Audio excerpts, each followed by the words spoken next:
Assalamualaikum warahmatullahi wabarakatuh. Saya Bilian Afrongsari Dan saya Gadis Misyala Putri. Di sini kami akan membahas tentang ekonomi Islam. Ekonomi syariah merupakan ilmu pengetahuan sosial yang mempelajari masalah-masalah ekonomi rakyat yang diilhami oleh nilai-nilai Islam. Ekonomi Islam sendiri bertujuan agar dapat terpenuhinya semua kebutuhan manusia, bukan hanya satu orang, melainkan semua umat manusia di muka bumi, agar supaya mencapai kesejahteraan sosial.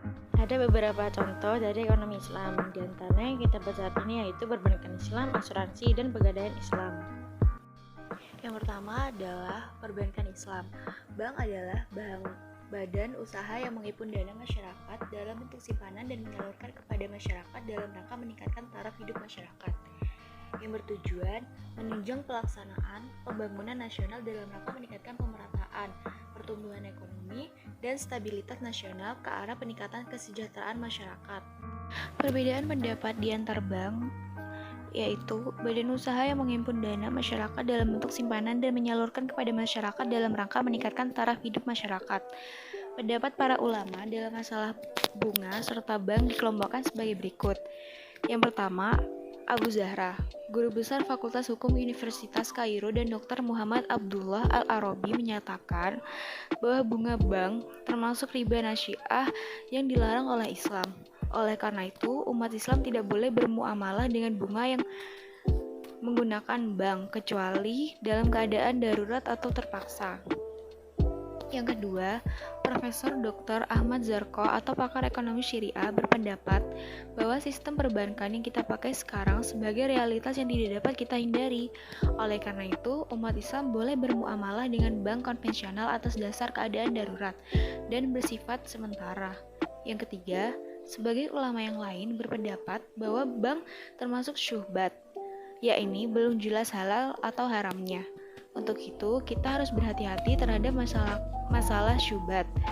Jadi, dalam keadaan terpaksa, kita baru bermuamalah dengan bank yang masih termasuk masalah syubhat. Alasan para ulama sendiri memperbolehkan berdirinya bank Islam yaitu Islam telah berada dalam keadaan darurat, sebab dalam kehidupan modern sekarang ini umat Islam hampir tidak bisa menghindari diri dari bermuamalah dengan bank yang menggunakan sistem bunga. Dan yang kedua, untuk menyelamatkan umat Islam dari praktik bunga yang mengandung pemerasan atau eksploitasi dari si kaya terhadap si miskin. Dan yang ketiga, untuk menyelamatkan umat Islam dari ketergantungan kepada bank non-Islam yang menyebabkan umat Islam tidak bisa menerapkan ajaran agamanya, terutama dalam kegiatan bisnis.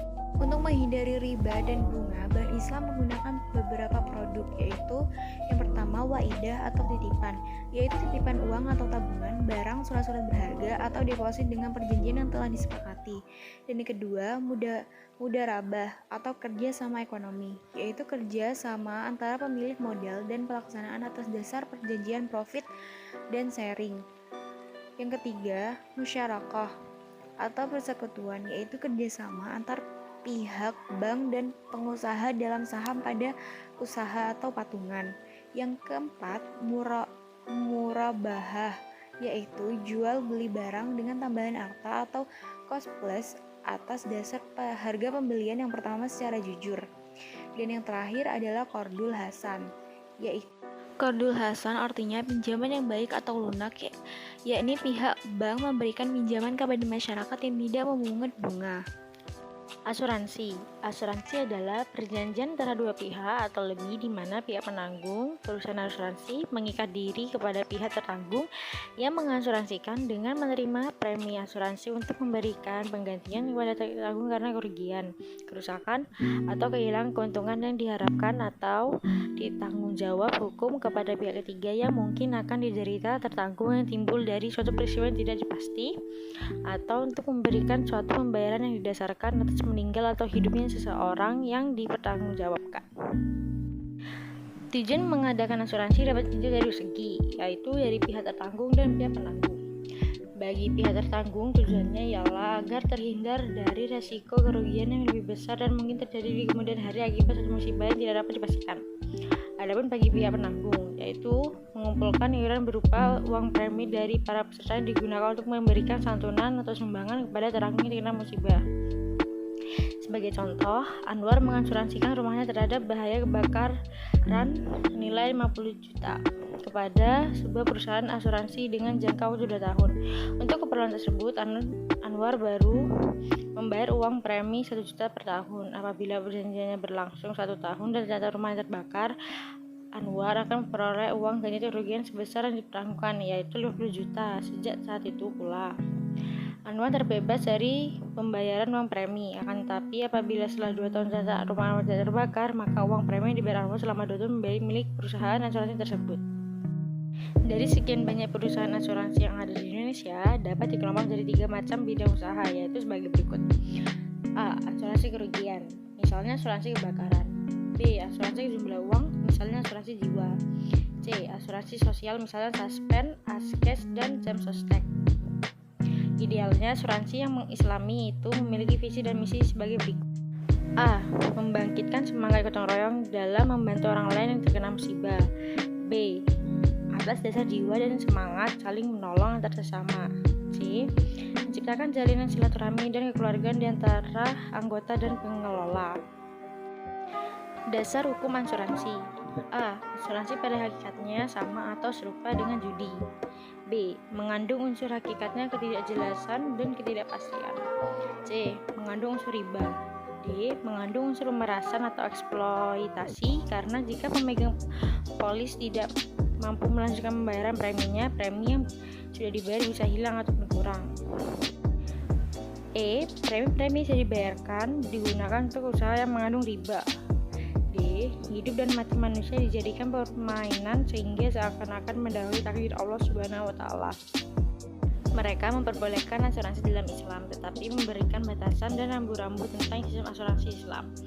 Menurut kedua ulama itu bahwa asuransi Islam itu harus berpegang kepada aturan syariat Islam yang pada prinsipnya dapat digeneralisasikan sebagai berikut.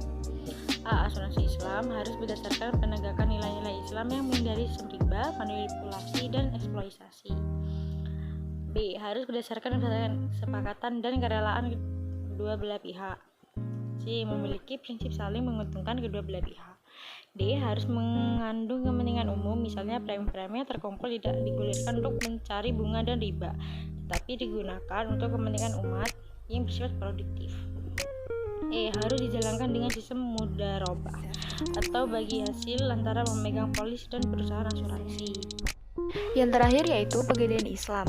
Pegadaian sendiri artinya menjadikan barang atau benda berharga sebagai suatu jaminan utang dan dapat dijadikan alat pembayaran utang tersebut jika dalam batas waktu yang sudah disepakati dan tidak mampu mengembalikan uang yang dipinjami.